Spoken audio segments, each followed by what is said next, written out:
My husband stands in the doorway between our kitchen and the living room on a Thursday evening in late October. And he's avoiding my eyes in that particular way he does when he's about to say something he knows is wrong. His hands are in his pockets, his shoulders slightly hunched, and he clears his throat twice before the words finally come out. Quiet and careful.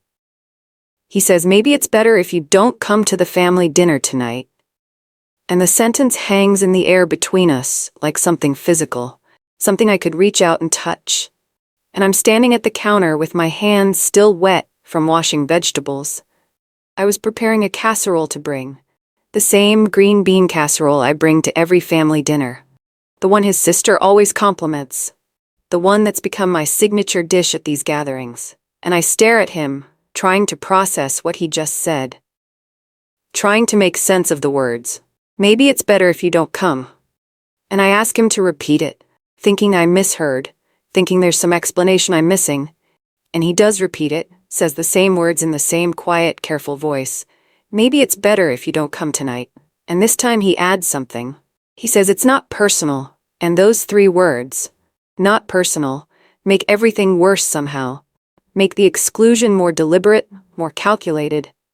Because if it's not personal, then it's planned, it's considered, it's a decision they made about me. And I'm still holding the vegetable peeler, still standing at the counter where I was preparing food for people who apparently don't want me there, and my husband won't meet my eyes. And the kitchen suddenly feels very small and very cold. Let me tell you who I am, because identity matters when you're being erased. My name is Audrey Patterson, I'm 51 years old, and I've been married to Nathan Patterson for 24 years.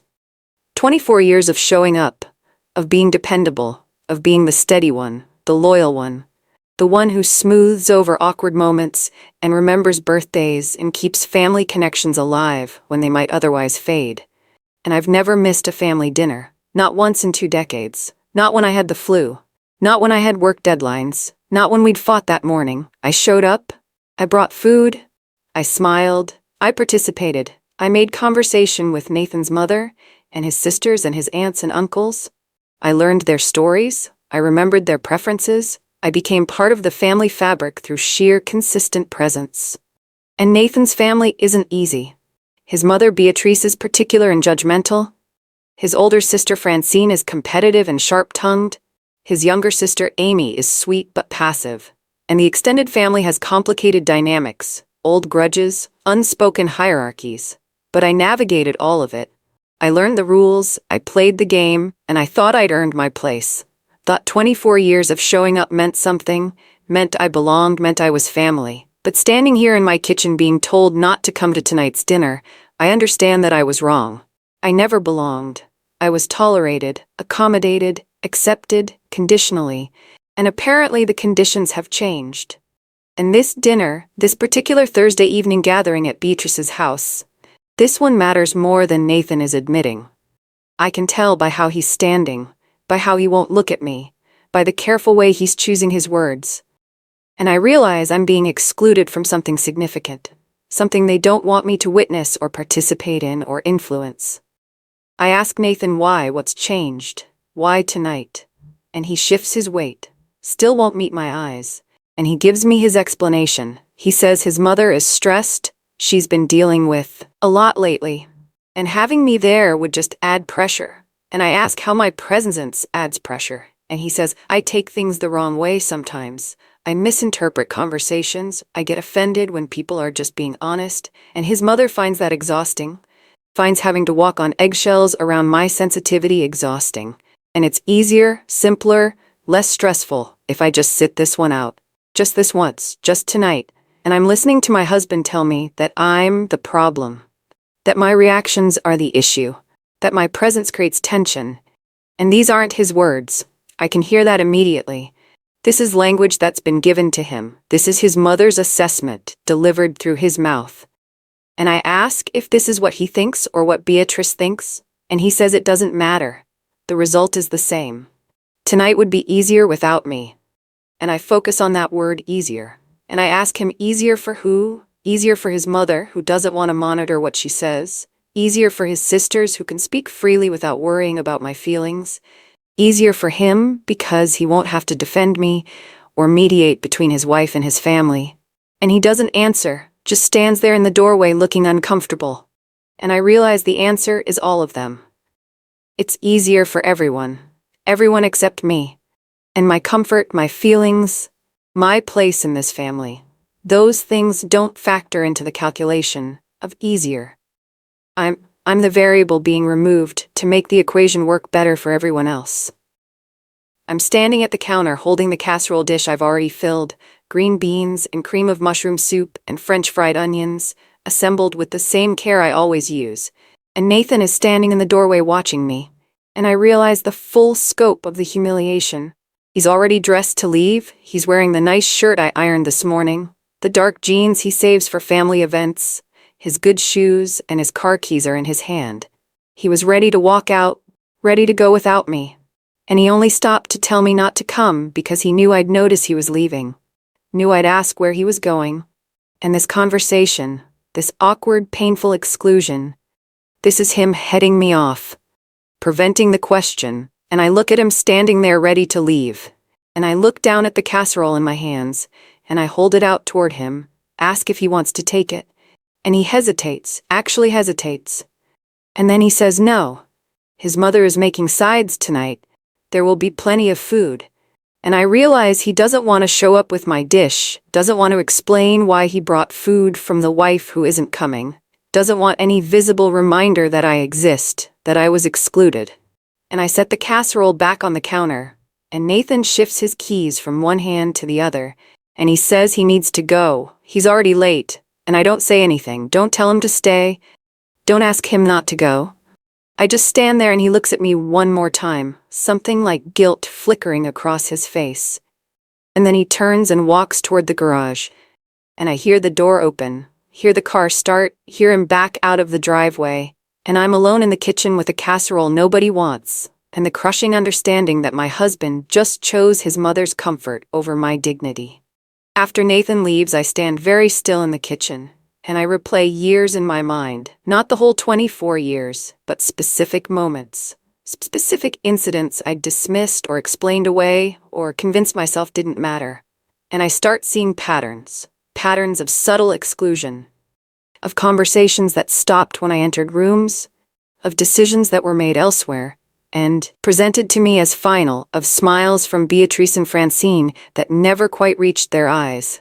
And I remember the family vacation 5 years ago, when they planned everything without asking my input, presented it as a done deal. And when I suggested changes, Nathan said it was too late, everything was booked. But I learned later they'd only started planning 2 weeks before telling me. And I remember the investment discussion 3 years ago.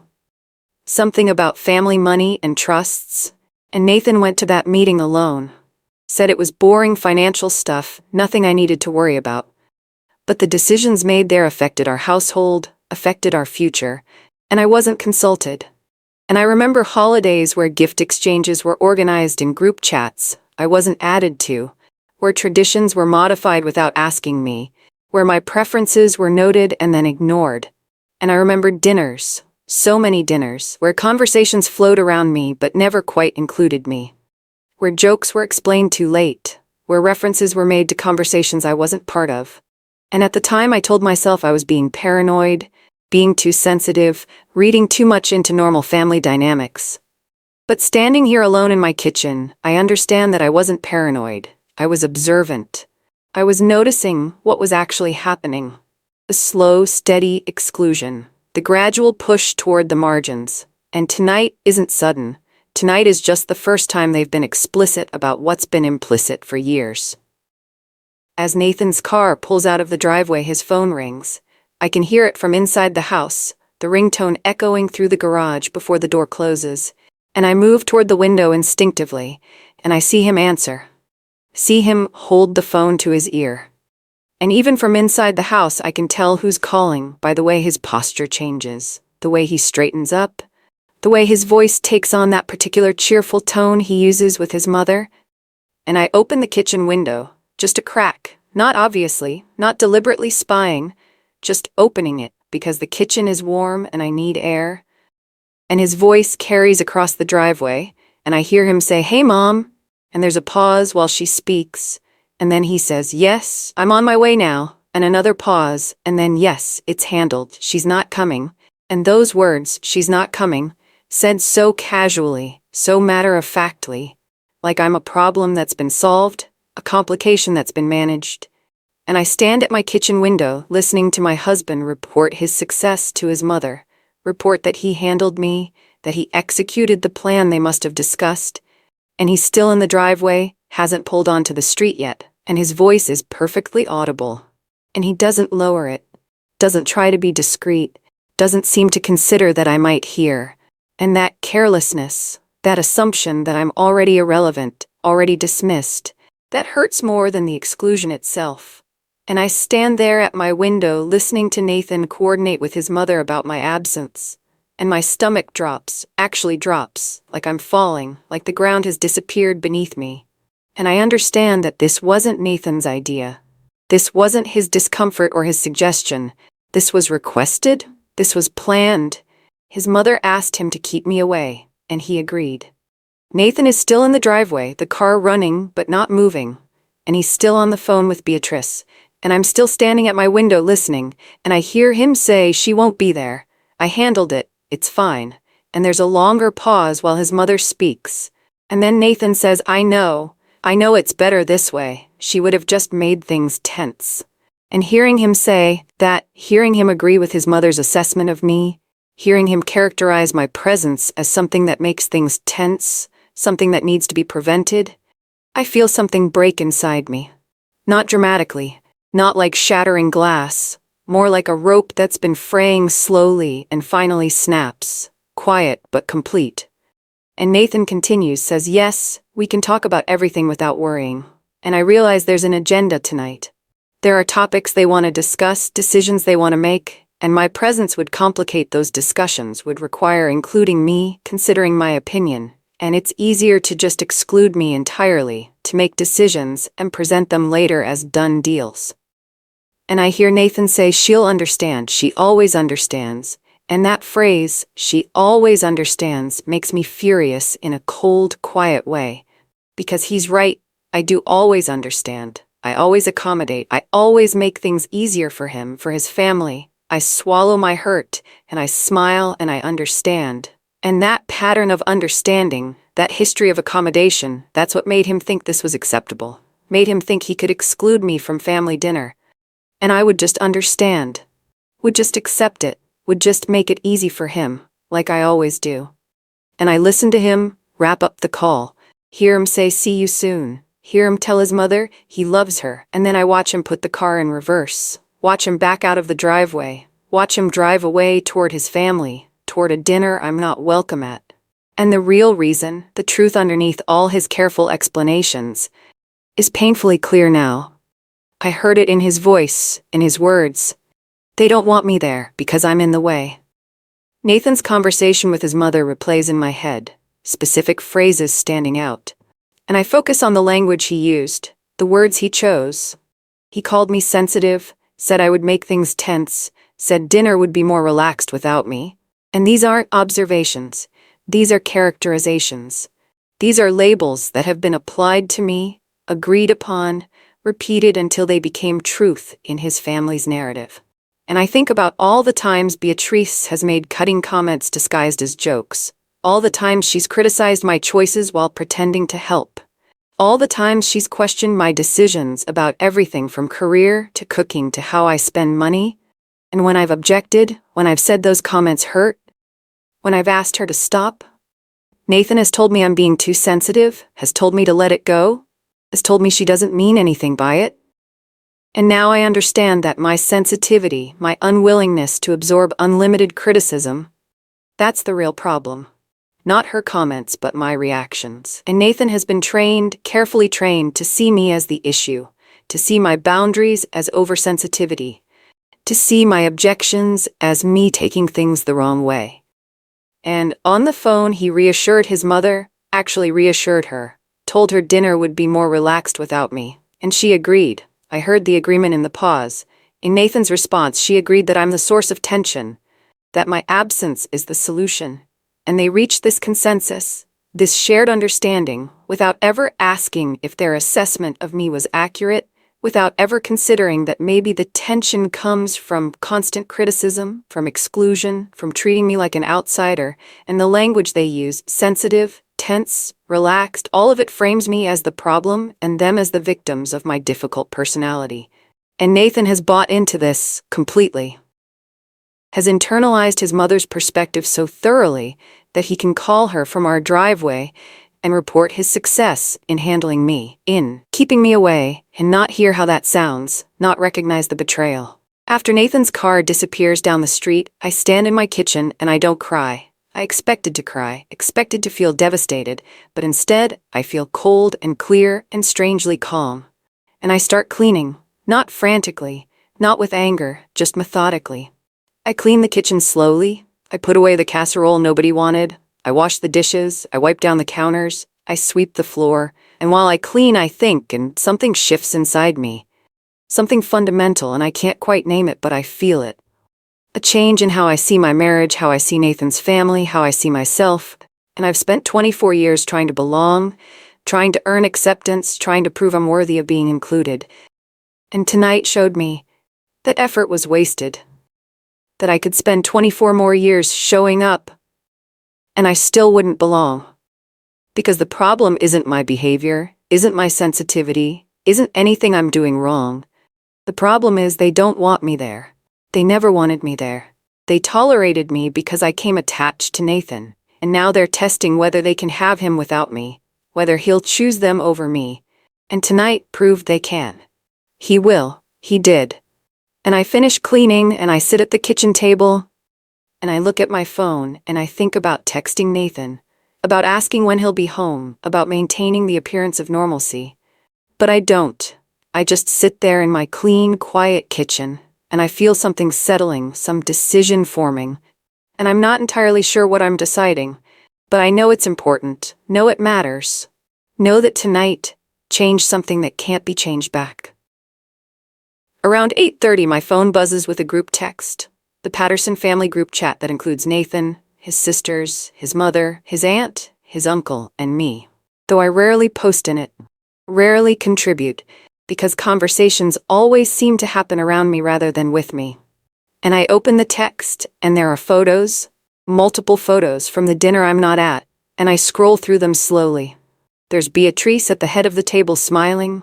There's Francine laughing with Nathan. There's Amy serving dessert. There's the whole family crowded around the dining room table. Faces bright with laughter, glasses raised in some toast, and they all look so happy, so relaxed, so comfortable. And I count the place settings, count the chairs, and there's no empty seat, no gap where I should be. They didn't leave a space for me, didn't set a place just in case. They planned for my absence, accounted for it, and the table looks complete without me. Looks full and perfect and right. And one of the photos has a caption. Francine wrote it, and it says, "Peaceful family night," with a heart emoji. And that word peaceful makes my hands shake, makes something hot and angry rise in my chest. Because the implication is clear. The night is peaceful because I'm not there. My absence created the peace. My presence would have disrupted it. And I'm looking at photos of my husband's family having a wonderful time without me, celebrating how much better dinner is without my difficult, sensitive presence. And someone else comments on the photo. Nathan's aunt says, "What a lovely evening." And someone else adds, "We need to do this more often." And I'm reading these comments, understanding that my exclusion was successful, was appreciated, was something they want to repeat. And nobody mentions me. Nobody says, "Wish Audrey could have been here." Nobody acknowledges that I'm part of this family. I'm in the group chat receiving these photos, but I'm not in the photos. I'm not at the table.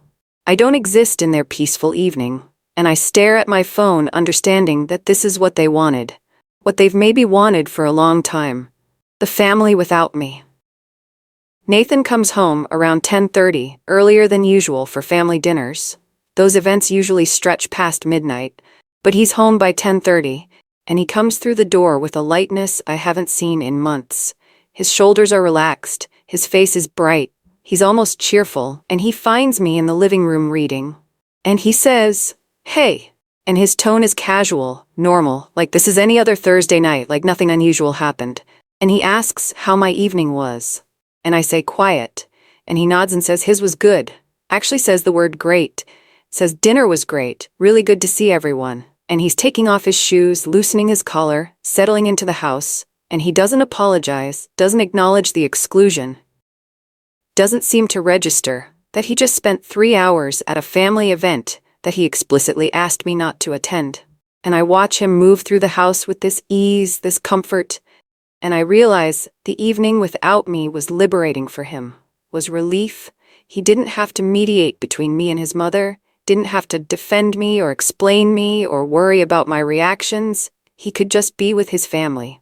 Uncomplicated, unencumbered, and that realization sits heavy in my chest. And Nathan comes back into the living room and he actually thanks me. Says thank you for understanding, for being flexible about tonight. It meant a lot to my mom. And I stare at him, at my husband thanking me for accepting exclusion, thanking me for making his life easier by removing myself, and I don't respond. I just nod, and he smiles, relieved, and he says I'm going to shower, and he disappears upstairs. And I sit in the living room, holding my book, and understanding that Nathan feels good about tonight. Feels like it went well. Feels grateful that I didn't make things difficult. And the distance between us, the gap between his perception and my reality, feels suddenly unbridgeable. Over the next few days, I observe Nathan carefully, and I notice what he doesn't say. He doesn't mention specific conversations from the dinner, doesn't tell me what they discussed, doesn't share details about the evening beyond vague generalities. And normally after family gatherings, he's full of stories. He tells me what Francine said, what joke his uncle made, what his mother cooked. But this time he's quiet, careful, and I realize he's protecting something, protecting information he doesn't want me to have. And I start listening instead of reacting. I stop asking questions, stop trying to engage with his family or his stories. I just listen, and patterns emerge. Nathan mentions casually that his mother wants to update her will. Mentions that Francine is looking at new investment options, mentions that the family is considering a joint vacation next year. And these mentions are casual, thrown out in passing conversation. But I pay attention to the details, to the timelines, to who's involved. And I realize these are things they discussed at the dinner. These are the topics they didn't want me present for. And Nathan is testing my reaction, mentioning them carefully to see if I object, if I ask why I wasn't included, if I push back and I don't, I just say, oh, that's nice, or sounds good, or okay. And each time I don't react, Nathan relaxes a little more, grows a little more confident that he can exclude me from these discussions, these decisions. And I'm watching him manage me, watching him carefully control what information I receive, what conversations I'm part of.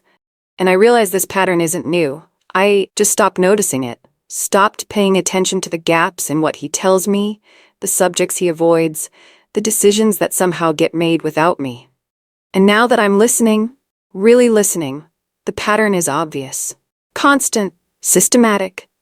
Over the following week, I start noticing other things, larger things, plans being made without my input.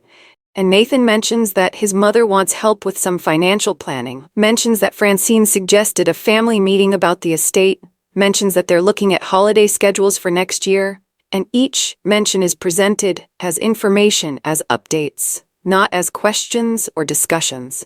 And I realize I'm being told about decisions rather than included in making them. And these aren't small things, these are significant family matters, financial arrangements, legal planning, holiday traditions, things that affect me, affect our household, affect our future. But I'm learning about them secondhand. Learning about them after preliminary conversations have already happened, after directions have already been chosen. And I start checking shared records, not suspiciously, not dramatically, just carefully. I look at our joint accounts, and I notice transfers I don't recognize. Amounts moved to accounts in Nathan's name only. Nothing illegal, nothing hidden, just financial arrangements I wasn't consulted about. And I check old emails and I find forwards from Nathan's family lawyer, estate planning documents, trust arrangements, all sent to Nathan. all discussing family assets. And my name appears in these documents, but I was never shown them, never asked to review them, never included in the conversations that led to them. And I check calendars and I find appointments I didn't know about, family meetings scheduled, financial consultations, legal reviews, all on Nathan's calendar. None on mine. And I'm piecing together a picture of parallel planning, of an entire structure of family decisions and financial arrangements that exists without me, that Nathan participates in without including me. And I'm being phased out, systematically, carefully, not dramatically but steadily, and I wonder how long this has been happening. How many years of decisions I wasn't part of, how much of our life has been planned in conversations I wasn't invited to. And the family dinner I was excluded from, that wasn't exceptional. That was just the first time they were explicit about what's been implicit all along. I decide to do a quiet check, a careful review, and I'm not looking for evidence of cheating or hidden money or anything dramatic. I'm just looking for clarity, for confirmation of what I'm starting to suspect. And I go through old emails systematically, years of correspondence, and I find threads with Nathan's family lawyer, with financial advisors, with estate planners. And Nathan is on these threads participating in discussions about family trusts and asset transfers and inheritance planning, and I'm not on them. I was never copied, never included. And the emails reference in-person meetings, reference decisions made, reference documents signed. And I find some of these documents saved on our shared computer, in folders I rarely open, and I read them carefully, and they're about Beatrice's estate, about how her assets will be distributed, about trusts being established, about provisions for grandchildren.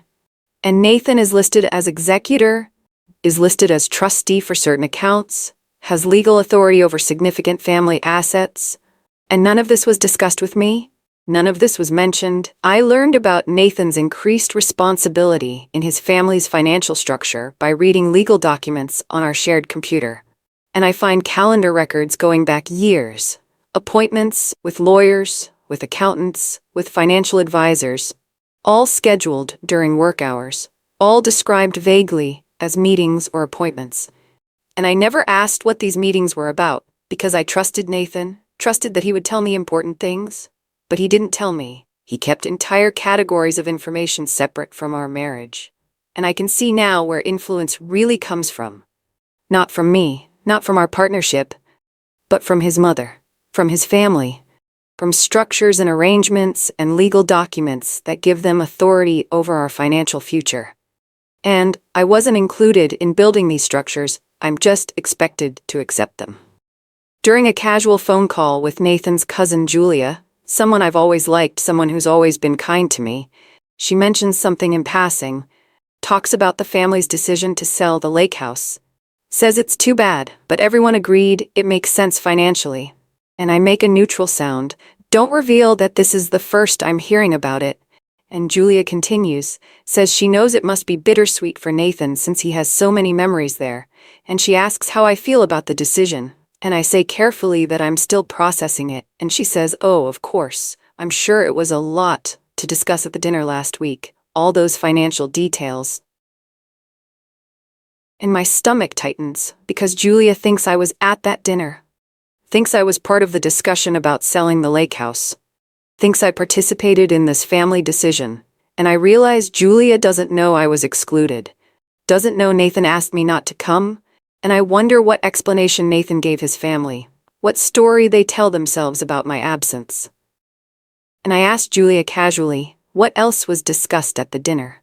Just checking if we're all on the same page, and she lists topics, the lake house sale, Beatrice's updated will, the family trust distributions, holiday scheduling, and she says, you know how these planning meetings go, so much information at once, and she uses the phrase planning meeting, and I understand that's what the dinner was. Not a casual family gathering, but an actual planning session, a business meeting disguised as dinner. And I wasn't included because I'm not considered relevant to the planning, I'm not considered necessary to the decisions. And Julia says something else, says she's glad Nathan has me to talk through all these changes with. And I make an agreeing sound, and we end the call. And I sit holding my phone, and I know now, I know with certainty I'm being excluded systematically. Not just from dinners, but from decisions, from planning, from the actual structure of family life. And they're making choices that affect me, affect my future. And they don't think I need to be consulted. 2 weeks after the first exclusion, Nathan mentions that another family dinner is planned, this one at Francine's house on Saturday, and he mentions it carefully, watching my reaction. And I can see him preparing to have the same conversation, preparing to ask me not to come. And I wait, let him work up to it. And he says there's going to be more estate planning discussion, more financial talk, probably boring for anyone not directly involved in the family business stuff. And he's giving me an out, creating a reason for me to decline. And I could make it easy for him, could say, oh well, maybe I'll skip this one then, could volunteer my absence, and save him from asking. And I see the relief starting to form on his face. He thinks I'm going to cooperate again, going to understand again, and something in me rebels against that expectation, against the assumption that I'll always make things easy. And I say, actually, that sounds important. I'd like to be there. And Nathan's face changes, the relief disappearing, replaced by something like panic. And he says, are you sure? It's going to be a lot of technical discussion. And I say, I'm sure. I should understand what's being planned. And he says, I can catch you up afterward. And I say, I'd rather hear it firsthand. And we're both being very polite, very careful. But underneath, we're fighting. He's trying to exclude me, and I'm refusing to be excluded. And finally, Nathan says, okay, if you want to come, and his tone makes it clear this isn't okay, this complicates things, this creates problems, but I smile and I say, yes, I want to come. I'll make my green bean casserole. And Nathan nods, looks troubled, and he goes to his phone immediately, and I know he's texting someone, probably his mother, probably telling her I'm coming, asking what to do, and I watch him text with increasing urgency, and I feel satisfied, and I know that satisfaction is petty. No, I'm supposed to want harmony and peace. But I don't care. I'm done making things easier. Nathan is visibly relieved when I agree to come to the dinner, but his relief is wrong somehow, too strong, too obvious. And I watch him over the next few days, and he's nervous, checking his phone frequently, taking calls in the other room, and I know he's coordinating with his family. No, they're recalibrating their plans now that I'll be present. And on Friday evening, Nathan suggests maybe I'm overdoing it, maybe I should rest instead of going to the dinner, says I seem tired, seem stressed, and I say I'm fine. And he says it's just that family dinners can be exhausting. Maybe it's better if I preserve my energy. And I realize he's still trying to exclude me, still trying to get me to stay home, but he's being more subtle now, framing it as concern for my well-being, rather than his family's preference. And I tell him I'm definitely coming, and he nods and doesn't push further, but his anxiety increases, and Saturday morning he tries one more time, mentions that Francine isn't feeling well, maybe the dinner will be rescheduled, but then his phone rings and it's Francine, and she sounds perfectly healthy. And Nathan hangs up looking cornered, and I ask if dinner is still on, and he says yes, 6 o'clock. And I smile and say, great, I'll get ready, and I prepare quietly, deliberately. I make the green bean casserole, I dress carefully, I do my makeup, and Nathan watches me get ready with something like dread on his face. And I realize he's trapped. He can't tell me not to come again without admitting that my presence is unwanted, without revealing that the first exclusion wasn't about his mother's stress, but about wanting me gone. And so he's stuck bringing me, stuck including me, and his discomfort gives me cold satisfaction. And we drive to Francine's house in silence, and I can feel Nathan's tension, can sense his dread. And as we pull up to the house, I see cars already in the driveway, the family already gathered, and Nathan takes a deep breath and says, please, just try to understand, whatever happens. And I ask what's going to happen, and he says nothing, just please be understanding. And we get out of the car and walk to the door, and I'm preparing quietly for whatever confrontation is coming. Nathan opens the door without knocking. We're family, so we just walk in, and I follow him into Francine's house with my casserole in my hands, and we enter the dining room, where everyone is already gathered, already seated, already mid-conversation, and when we walk in, the room goes completely still, absolutely silent. Everyone stops talking, stops moving, and all faces turn toward us, toward me specifically, and the expressions are shock, surprise, something that looks almost like alarm, and I understand immediately that they weren't expecting me. Nathan told them I was coming, but they didn't believe it, didn't think I'd actually show up.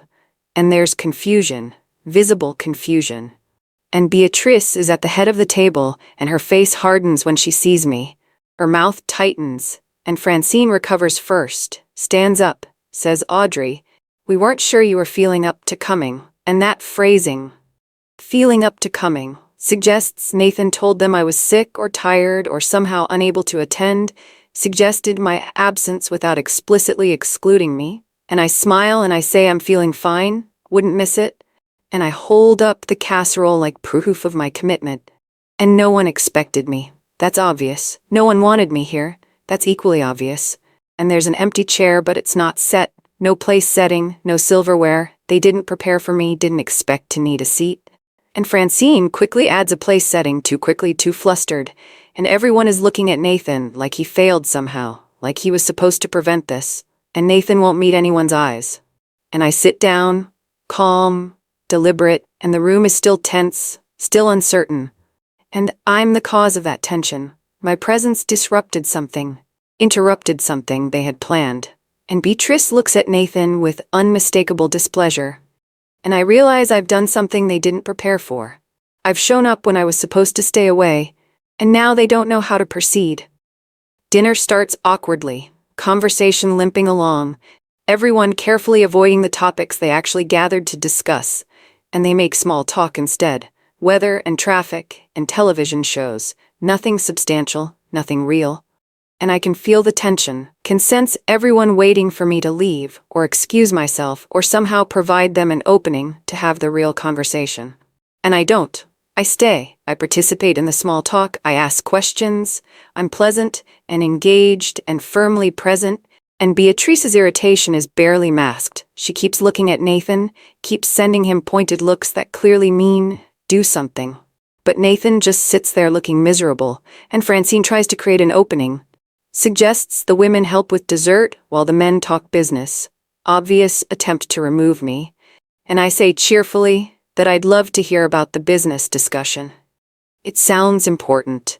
And Francine's smile freezes, and Amy looks uncomfortable. And Beatrice finally says with poorly concealed frustration that they were planning to discuss family financial matters. Matters that might not be relevant to everyone at the table.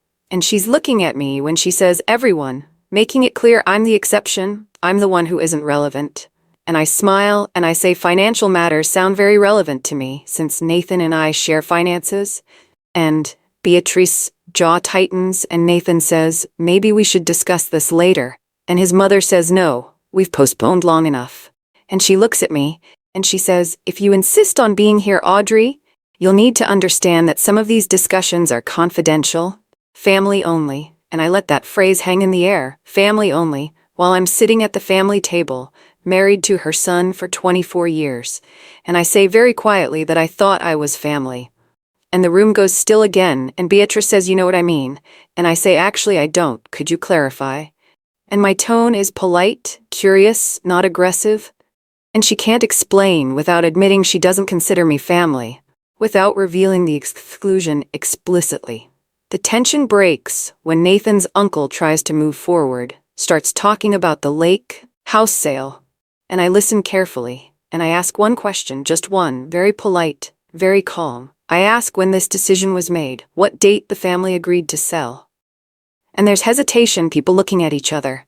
And finally Francine says we discussed it at the last dinner 2 weeks ago, and I say, oh, the dinner I wasn't at, and the room goes silent again.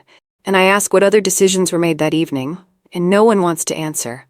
And I wait, just wait in the silence. And finally Amy, sweet passive Amy, says we talked about updating Mom's will, about the trust distributions, about holiday schedules, and I nod and I ask if anyone thought to include me in those discussions, to ask my input on decisions that affect my household, affect my family, and Beatrice says shortly that the decisions are about her estate, her assets, which aren't my concern. And I ask Nathan if that's true. Ask him directly if his mother's estate planning isn't my concern. Ask him if financial arrangements that affect our household aren't my concern. And he looks trapped, looks between me and his mother, and he doesn't answer. And I realize he's not going to answer. He's going to sit there in silence and let his mother speak for him. And Beatrice says, "Audrey, we didn't want to burden you with complicated financial discussions." And I say, "So you made major decisions about family assets without including me?" And she says, "They're not your assets." And I say, "But they affect my future, affect Nathan's future, affect our household's future, and shouldn't I have some input on that?" And she doesn't answer, can't answer. Because answering honestly means admitting they excluded me deliberately, means admitting they don't value my input, and no one answers my question. And the silence is deafening. And I look around the table at people I've known for 24 years, people I've made casseroles for and celebrated birthdays with and shown up for. And not one person will answer my question. Not one person will defend my right to be included. And Nathan is looking at his plate. I don't raise my voice, don't get emotional. I just state facts. I list dates and decisions and exclusions. I say 2 weeks ago there was a family dinner I was explicitly asked not to attend. I say that dinner was actually a planning meeting where major decisions were made, decisions about selling property, about trust distributions, about holiday schedules. I say these decisions affect my household, but I wasn't consulted. I say tonight was clearly meant to be another planning session that I wasn't supposed to attend. I say Nathan has been participating in financial and legal planning for years without including me, without even informing me. I list documents I've found, appointments on calendars, email threads I wasn't copied on, and I don't accuse, don't attack, I just present information, just speak truth. And the room can't deny it, because everything I'm saying is verifiable, is factual, and faces around the table show different reactions. Francine looks defensive, Amy looks guilty, Nathan looks ill, Beatrice looks furious, and I finish by saying I'm not asking why I was excluded, that's obvious. What I'm asking is, how long you plan to continue making decisions that affect my life without including me? And Beatrice starts to respond, starts to justify, but I hold up my hand and I say I don't need explanations, I need respect. I need to be included in decisions that affect me. I need to be treated like family, not like an outsider who needs to be managed. And I look at Nathan and I say, especially by my husband, and Nathan won't look up, won't meet my eyes, and I realize no one is going to apologize, no one is going to acknowledge that what they did was wrong, they're just going to justify it, explain it, try to make me understand why excluding me was actually reasonable. And I realize I can't change them, can't make them see me differently, can't convince them to respect me. And the room shifts as they understand I'm not here to be convinced. I'm here to inform them. Beatrice tries to explain, starts talking about how they were just trying to keep things simple, trying to avoid unnecessary stress, trying to protect me from complicated family dynamics. And she frames every exclusion as protection, as care, as concern for my well-being, and I listen without interrupting. And when she finishes, I ask if she really believes that, if she genuinely thinks excluding me from major family decisions is protection. And she says yes, she does. She thinks I'm too sensitive for the complicated realities of family planning. And there it is again, that word sensitive, that characterization I've heard for years. And I ask Nathan if he agrees with his mother, if he thinks I'm too sensitive to be included in discussions about our future. And Nathan finally looks up, finally meets my eyes, and he says quietly that he just wanted to keep the peace, didn't want me to feel pressured, and I ask if he thinks excluding me keeps peace or just avoids conflict. And he doesn't answer. And Francine says, "We're not trying to hurt you, Audrey. We're just trying to do what's best for the family." And I ask which family, because I'm part of this family. I married into it 24 years ago. But apparently I'm not part of the family that makes decisions, not part of the family that plans futures. I'm just part of the family that's supposed to accept whatever gets decided. And Amy actually has tears in her eyes, says she didn't realize I felt excluded. Didn't mean to hurt me. And I believe Amy, believe she's genuinely uncomfortable. But discomfort isn't change. Feeling bad isn't fixing the problem. And Beatrice claims it's all a misunderstanding. Says of course I'm family, of course I'm valued, and I say then treat me that way. Include me in decisions that affect me, respect my right to be heard. And Beatrice opens her mouth to respond, but my husband stays silent, completely silent. And his silence says everything. Says more than any words could. And the cracks that have been forming in my marriage for years finally break completely open. I stand up from the table, carefully, deliberately, and I state my boundaries clearly, not angrily but firmly. I say I will not accept being excluded from family decisions that affect my household. I will not accept being characterized as too sensitive when I object to disrespect. I will not accept being managed by my husband and his mother rather than being partnered with. I say these are not negotiable. These are requirements for me to continue participating in this family. And I look at Nathan and I say, especially you, you're supposed to be my partner, you're supposed to include me, defend me, value my input. And you've done none of those things. You've coordinated with your mother about me rather than with me about your mother. And that needs to change. And I look at Beatrice and I say, I'm done pretending your criticism is care. Your exclusion is protection. Your control is concern. I'm done making myself smaller to make you comfortable. And if you can't respect me, then we need distance. We need clear boundaries, and I'm prepared to enforce those boundaries. And I look around the table and I say, I'm not asking for permission to be treated with dignity. I'm informing you that I will accept nothing less. And you can choose how you respond. You can choose respect or distance, but there's nothing in between. No more pretending, no more tolerating subtle exclusions, no more understanding when I'm asked not to come to family dinners. And I pick up my purse, leave the casserole no one wanted anyway, and I walk toward the door, and Nathan calls my name, says wait, but I don't wait. I walk outside, and I hear him following. Hear him saying we need to talk about this, and I turn around and I say you had 24 years to talk to me, 24 years to include me, and you chose your mother instead, so no, we don't need to talk. You need to decide who you're married to.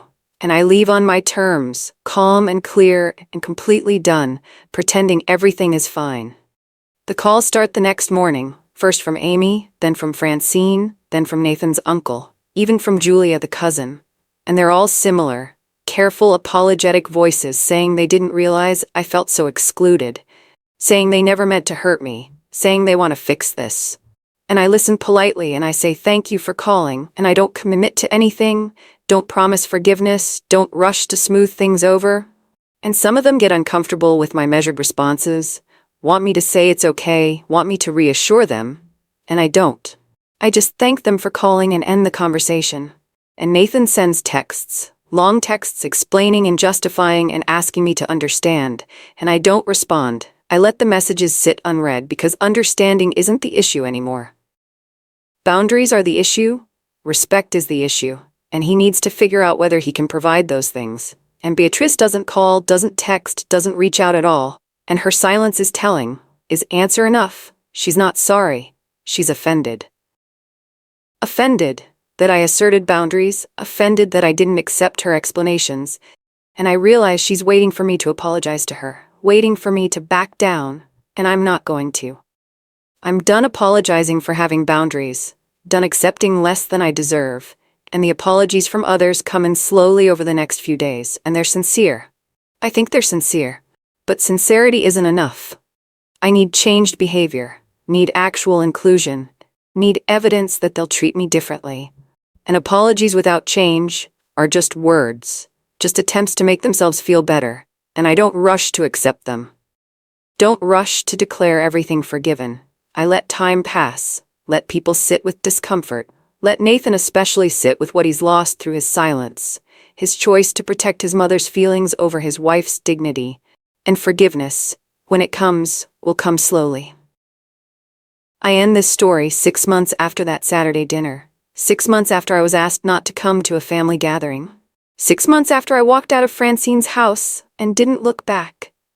And things have changed, fundamentally changed.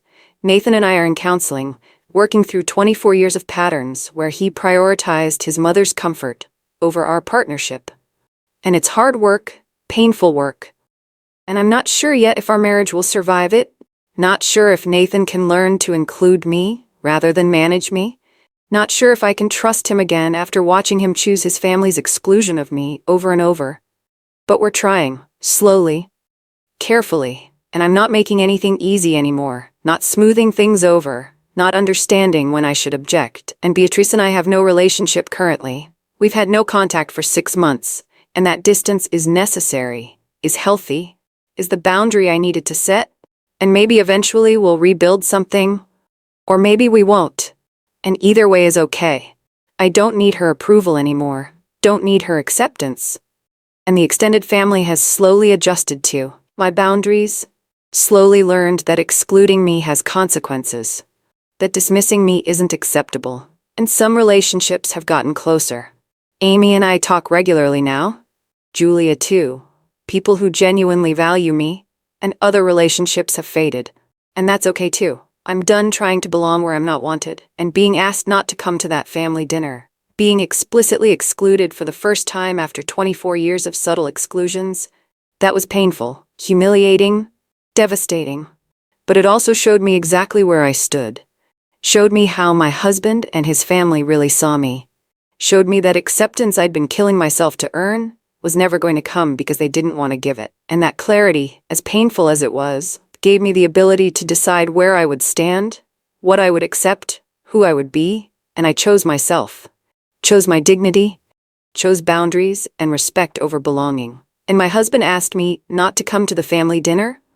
He thought it would keep the peace, thought it would make things easier, thought I would understand and accept and accommodate like I always had. But instead, it showed me the truth about my marriage, about his family, about 24 years of trying to belong where I was never going to be fully welcomed. And I chose myself. And that choice, as lonely as it sometimes feels, as hard as it's been, that choice was right, was necessary, was the only path to real peace. And I'm not at family dinners anymore, not because I'm excluded, but because I'm choosing distance, choosing boundaries, choosing to spend my time with people who value me, who include me, who treat me like family instead of an obligation. And maybe eventually I'll go back, when respect is established, when inclusion is genuine, or maybe I won't. And either way, I'm okay. Because I finally understand that belonging isn't worth sacrificing dignity, that family doesn't mean accepting mistreatment, that sometimes the most loving thing you can do is walk away from people who consistently show you they don't respect you. And my husband asked me not to come to the family dinner. His reason was his mother's comfort, his family's peace, his own ease.